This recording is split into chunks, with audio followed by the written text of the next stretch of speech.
नमस्कार, जय शिव शंभू। जैसे कि हम लोक देवताओं वाला टॉपिक स्टार्ट कर चुके थे, उनमें से हम 2 लोक देवता पढ़ चुके थे। एक तो तेजा जी और गोगा जी। आज हम तीसरे लोक देवता पढ़ेंगे। ये उसका पार्ट 2 है लोक देवता का। तो तीसरे लोक देवता आज हम पढ़ने जा रहे हैं, वो है पाबू जी। पाबू जी का जन्म धांधलजी राठौर के यहाँ 1239 ईस्वी में कोलू में हुआ। इतिहासकार मुणोत नेणसी, महाकवि मोंटजी आशिया तथा लोगों में प्रचलित मान्यता के अनुसार पाबूजी का जन्म वर्तमान बाड़मेर से 8 कोस आगे खारी खाबड़ के जूना नामक ग्राम में अप्सरा के गर्भ में हुआ। ठीक है, तो कुछ लोग मानते हैं कि धांधल जी राठौर के यहाँ इनका जन्म कोल्लू में हुआ। तो और कुछ लोग मानते हैं कि इनका जन्म जो है खारी बावड़ी के जूना ग्राम में क्या हुआ, इनका जन्म कहाँ हुआ, अप्सरा के गर्भ में हुआ। तो इनके जन्म को लेकर 2 मान्यताएं हैं। ठीक है, और इनका जन्म कब हुआ, 1239 में।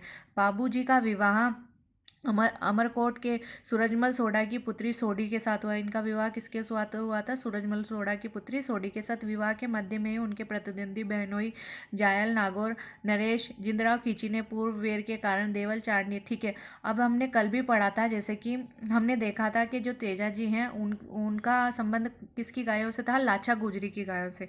ठीक है, तो और इनका संबंध किससे है, देवल चाड़नी की गायों से है। गायों को घेर लिया, तो ये भी एक क्या है, गोरक्षक देवता ही हैं। गोगा जी भी गोरक्षक देवता थे, तेजा जी भी गोरक्षक देवता थे, और पाबू जी भी क्या है, एक गोरक्षक देवता ही है। ठीक है, देवल चांदी की गायों को घेर लिया। देवल ने पाबू जी के गायों को छुड़ाने के लिए प्रार्थना की। 3 फेरे लेने के पश्चात चौथे फेरे से पूर्व ही वे देवल चांदनी की केसर कालमी घोड़ी पर सवार होकर गायों की रक्षा हेतु रवाना हुए। तो ठीक है, इनकी जो घोड़ी थी उसका नाम क्या था, केसर कालमी। और वो किसकी घोड़ी थी, मेनली वो किसकी थी, देवल चारनी की ही घोड़ी थी। ठीक है, कड़े संघर्ष के बाद 1276 ईस्वी में पाबूजी उनके साथियों सहित वीर गति को प्राप्त हुए। ठीक है, वीरता, प्रतिज्ञा पालन, त्याग, शरणागत, वात्सलता एवं गोरक्षा हेतु बलिदान दिए। देखिए, गोरक्षा हेतु क्या दिया, इन्होंने भी अपना बलिदान दिया। तो ये भी गोरक्षक देवता ही है, होने के कारण जनमानस इन्हें लोक देवता के रूप में पूजता है। और किसकी गाय थी, देवल चांदनी की गाय थी, और इनकी घोड़ी का नाम क्या था, केसर कालमी। जो इन्हें किसने दी थी, इन्हें जो देवल चांदनी थी, उन्हें ये केसर कालमी घोड़ी उसकी थी, और उन्होंने ही इनको पापू जी को दी थी। ठीक है, तो इनकी घोड़ी का नाम था केसर कालमी। और किसकी गायों को बचाने के लिए, रक्षा के लिए इन्होंने बलिदान दिया, देवल चांदनी की गायों को रक्षा के लिए। ठीक है, नेक्स्ट है, इनका मुख्य पूजा स्थल कोलू फल में है। तो इनका मेनली जो पूजा कहाँ की जाती है, कोलू फलदेवी, जहाँ प्रतिवर्ष इनकी मेला लगता है। इनका प्रतीक चिन्ह हाथ में भाला लिए अश्वारोही है। ऊँटों के देवता के रूप में पूजा जाता है। तो ये क्वेश्चन आया है, ऊँटों के लोक देवता किसे कहते हैं, तो ऊँटों के लोक देवता पाबू जी हैं। मारवाड़ में ये क्वेश्चन भी आया हुआ है, मारवाड़ में सर्वप्रथम ऊँट लाने का श्रेय किस किस लोक देवता को जाता है, तो पाबू जी को। ऊँटों के स्वस्थ होने पर भोपियों द्वारा पाबू जी की फड़ गाई जाती है। तो ये पूछा जाता है कि ऊँट के स्वास्थ्य के लिए किसकी फड़ गाई जाती है, तो पाबू जी की। ग्रामीण जनमानस इन्हें, ये भी क्वेश्चन आया हुआ है। देखिए, यहाँ से एक ही पैराग्राफ से 4-5 क्वेश्चन बन रहे हैं। तो ये भी क्वेश्चन आ गया है कि लक्ष्मण जी का अवतार किस लोक देवता को माना जाता है, तो कौन है, पाबू जी। ठीक है, और नेक्स्ट लोक देवता हम स्टार्ट करते हैं, वो कौन है, देवनारायण जी। नेक्स्ट लोक देवता है देवनारायण जी। देवनारायण बगड़ावत प्रमुख भोजा और सेडू गुर्जर के पुत्र थे। ठीक है, तो ये आजकल माता पिता का नाम ज़्यादा पूछा नहीं जाता है, ज़्यादा ये पूछा जाता है कि कहाँ पर इनका जन्म हुआ या इनका पूजा स्थल कहाँ है। ठीक है, तो इनका जन्म 1243 ईस्वी के लगभग हुआ। इनके पिता इनके जन्म के पूर्व ही भिनाय के शासक से संघर्ष में अपने 23 भाइयों सहित मारे गए थे। भिनाय शासक से इनकी रक्षा हेतु इनकी माँ सेडू इन्हें लेकर अपने पीहर मालवा चली गई। 10 वर्ष की अल्पायु में ही वे पिता की मृत्यु का बदला लेने राजस्थान की ओर लौट रहे थे। तो मार्ग में धारा नगरी में जयसिंह देव परमार की पुत्री पीपल दे से उन्होंने विवाह किया। तो इनकी जो पत्नी थी उसका नाम क्या है, पीपल दे। इनकी पत्नी का नाम है पीपल दे। कुछ समय बाद वे बदला लेने हेतु भिनाय पहुंचे, जहां गायों को लेकर भिनाय ठाकुर से हुए संघर्ष में देवजी की ने उसे मौत के घाट उतार दिया। तो हमें ज़्यादातर हम तेजाजी, गोगाजी और पाबूजी इनको जानते हैं कि ये गोरक्षक देवता थे। तो इनका भी जो युद्ध हुआ था वो किसके लिए हुआ था? गायों के लिए। तो देवनारायण जी भी क्या थे? गोरक्षक देवता ही थे। इनका मुख्य पूजा स्थल आसीन भीलवाड़ा। तो ये मेनली जो देवनारायण जी से क्वेश्चन पूछा जाए उनके पूजा स्थल के लिए पूछा जाता है। तो इनका पूजा स्थल क्या है? आसीन भीलवाड़ा, जहाँ भाद्रपद शुक्ल सप्तमी को मेला लगता है। और मुख्य अनुयायी कौन है? गुर्जर हैं इनके मुख्य अनुयायी। इनका मेला कब लगता है? भाद्रपद शुक्ल सप्तमी को।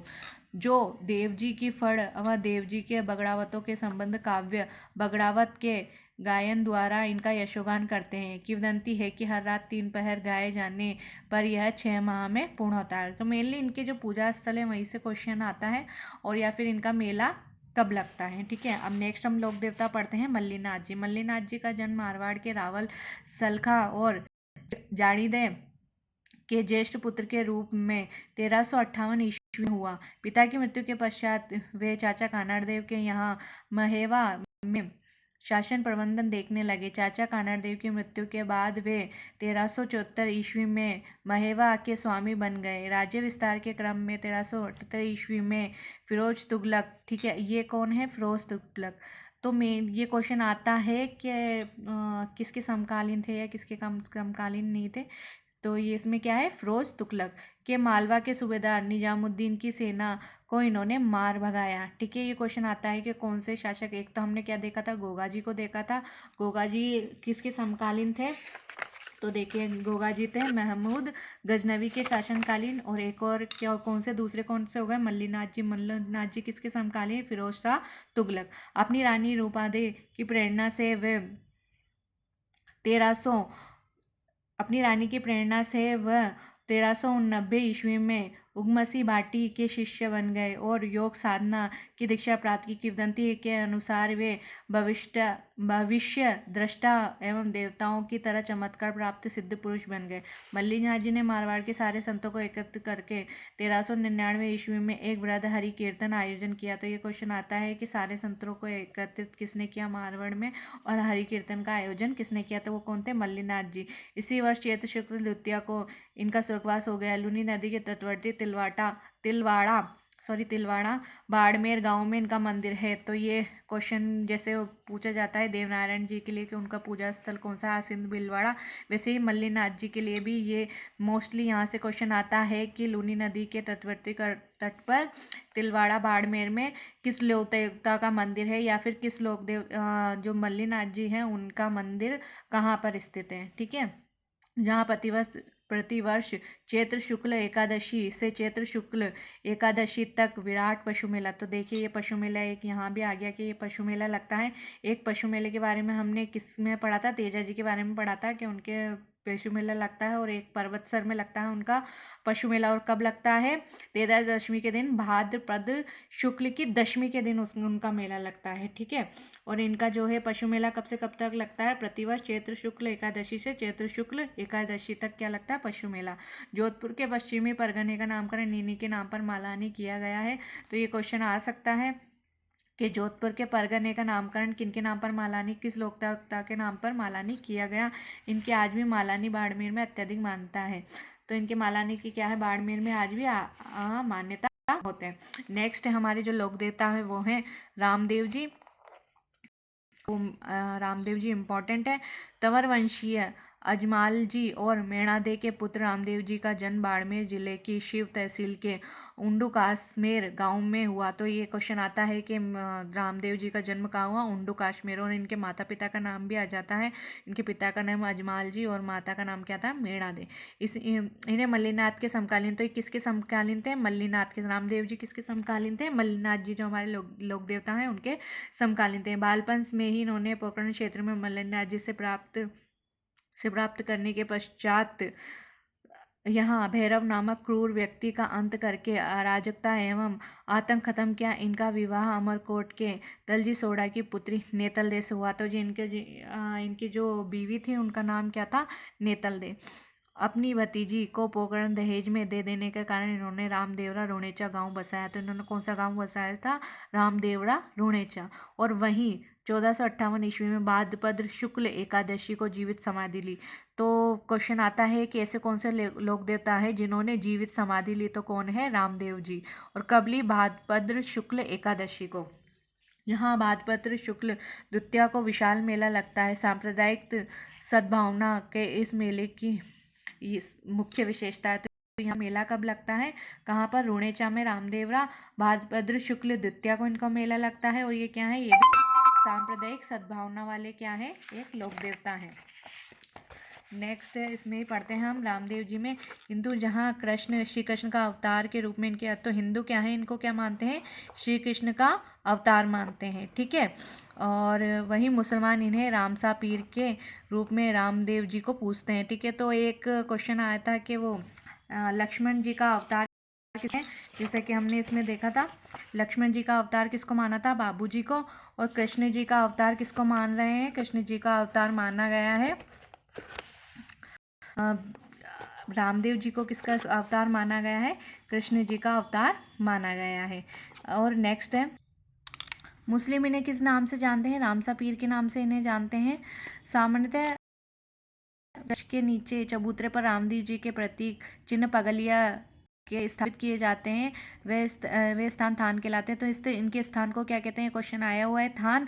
और इनके प्रतीक चिन्ह क्या है? पगलिया। पगलिया किसे कहते हैं? रामदेव जी के जो प्रतीक चिन्ह होते हैं उन्हें पगलिया कहते हैं। ये भी क्वेश्चन आया जाए, रामदेव जी ने कामाड़िया पंथ की स्थापना की। ये क्वेश्चन भी आया है, कामाड़िया पंथ की स्थापना किसने की? रामदेव जी ने। इस पंथ के अनुयायियों द्वारा रामदेव जी के मेले में तेरह ताली नृत्य, तो तेरह ताली नृत्य किसके अनुयायियों द्वारा किया जाता है? रामदेव जी के अनुयायियों द्वारा किया जाता है। रामदेव जी वीर होने के साथ साथ समाज सुधारक भी थे। उन्होंने जाति प्रथा, मूर्ति पूजा और तीर्थ यात्रा का विरोध किया। तो ये क्वेश्चन भी आया हुआ है कि जाति प्रथा, मूर्ति पूजा और तीर्थ यात्रा का विरोध किस लोक देवता ने किया, ठीक है।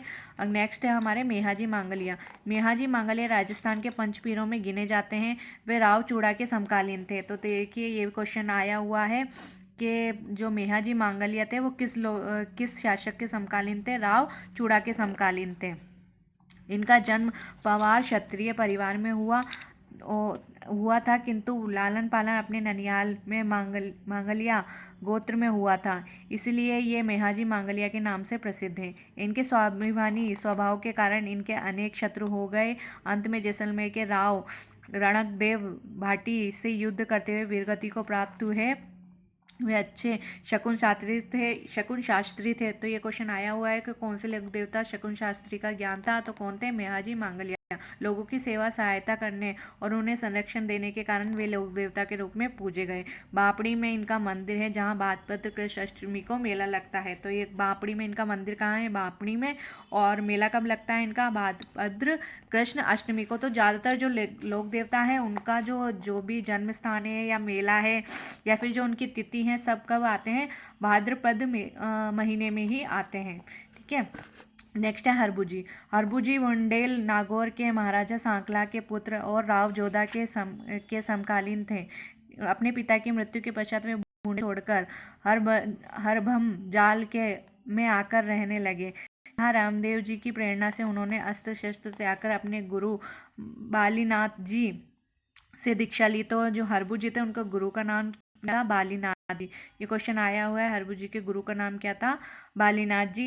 मान्यता ही है राव जोधा को मेवाड़ के अधिकार से मंडोर बनाने के प्रयासों के दौरान इन्होंने आशीष के साथ एक कटार भी दी थी। इस सहायता एवं आशीर्वाद से जब यह भूभाग जोधा के अधीन आ गया तो जोधा ने इन्हें बेंगटी गांव प्रदान किया। तो ये अभी क्वेश्चन आया था कि राव जोधा ने किस लोक देवता को बेंगटी गांव प्रदान किया था? तो ये बेंगटी गांव राव जोधा ने किसे दिया था? हरबुजी को दिया था, ठीक है। हरबुजी को बहुत बड़ा शकुन शास्त्री, वचन सिद्धि और चमत्कारी महापुरुष माना जाता है। इनका प्रमुख स्थान कहाँ है? बेंगटी फलोदी। ये भी क्वेश्चन आता है यहाँ से, इनके स्थान से प्रमुख स्थान कहाँ है? बेंगटी फलोदी में है। मनोती पूर्ण होने पर श्रद्धालु यहाँ इनके मंदिर पर संस्थापित हरबुजी की गाड़ी की पूजा करते हैं। तो इनकी जो गाड़ी है वहाँ पर उसकी क्या की जाती है? इनकी पूजा की जाती है। तो ये हमारे इस प्रकार लोक देवता वाला पार्ट पूरा होता है। और इसमें जो भी लोक देवता हैं उसके बारे में मैंने आपको बताया है। और जहाँ जहाँ से क्वेश्चन आते हैं वो भी मैं आपको बता गई हूँ। और नेक्स्ट पार्ट में हम जो राजस्थान के संत हैं उनके बारे में पढ़ेंगे। और चैनल को, अगर आपको ये वीडियो पसंद आ रहे हैं तो चैनल को सब्सक्राइब कीजिए, लाइक कीजिए। जय शिव शंभू, नमस्कार।